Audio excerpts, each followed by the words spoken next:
This is a story that just came to mind. Um, there was a guitar player named T.J. Tindal who was a big influence on the Philadelphia sound. They said he's architect of the Philadelphia sound, and he played on something like 38 gold and platinum records that primarily Gamble and Huff wrote. But he played on the Tramps' Disco Inferno, and he played Lou Rawls' You'll Never Find. And I mean, it's just a ton of stuff.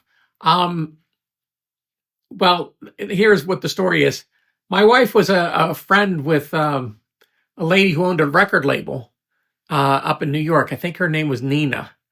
And she needed somebody to teach TJ how to use an MPC 60. So the Akai, the sampling machine, a sequencer. So I talked to Nina and I told her, yeah, I know how to run that. You know, it's not a big deal for me.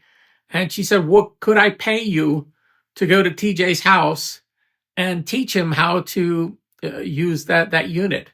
And I said, sure. So I think he lived outside of Trenton, New Jersey. So I would drive over there and I met him. And he, at that point, he was running, I think it was his father's lighting company. So they sold all this different lighting, and the house was all lit up like that. So it had all these little bullseye lights showing different things. It was very cool, the atmosphere in the house. But we went into this room and he had his gear set up there, and I started going through all the things you could do with an MPC 60. And he would tell me how he would like to write something, and I would kind of convert that into the sequencer and show him how to edit and, loop things and sample things and that.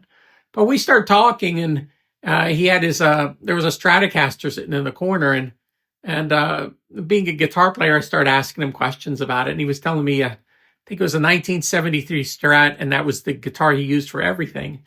And one thing led to another, and he told me that John Lennon had signed his Strat, and he was on the Merv Griffin show in the 70s. And John Lennon was there with Yoko Ono, and he asked him to sign the guitar, and he did.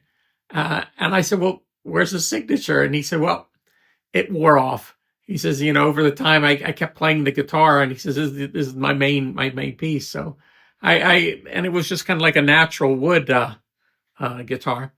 And I never thought much of the story. It was interesting. But the other day I was thinking about it. TJ passed away in 2016, and I saw some pictures that popped up on the internet. So I thought I should tell this story. And I came across of a video of him telling this exact story and talking about his guitar. And I'll put the link to the full video, because the person who videotaped him, there's a big interview, behind everything that he was doing. But I just kind of took the piece of him talking about his guitar and John Lennon. And it looks like it was recorded over at a Studio 4.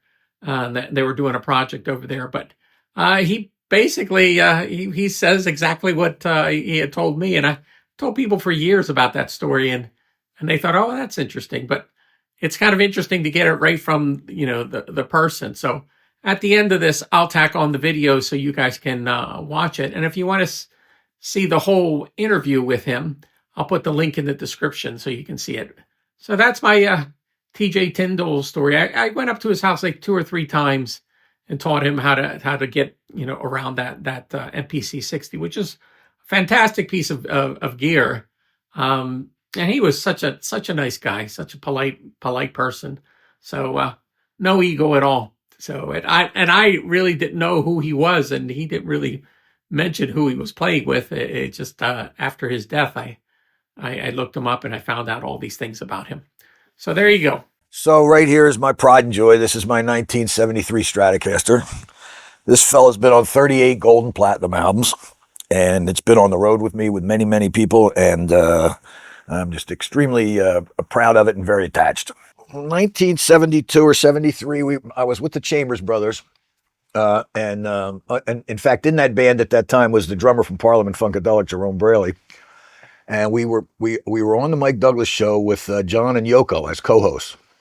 And between two songs, the Chambers came up and did two songs, and in the middle, John Lennon came over and had a canvas that he was interested in having everybody sign because he was going to give it to charity. And so we all signed that, and everybody signed everything. And then John came by, and I said, John, would you be willing to sign my guitar? And he said, oh, sure, I'll be happy to. So he signed it right here, and you can see it's no longer there.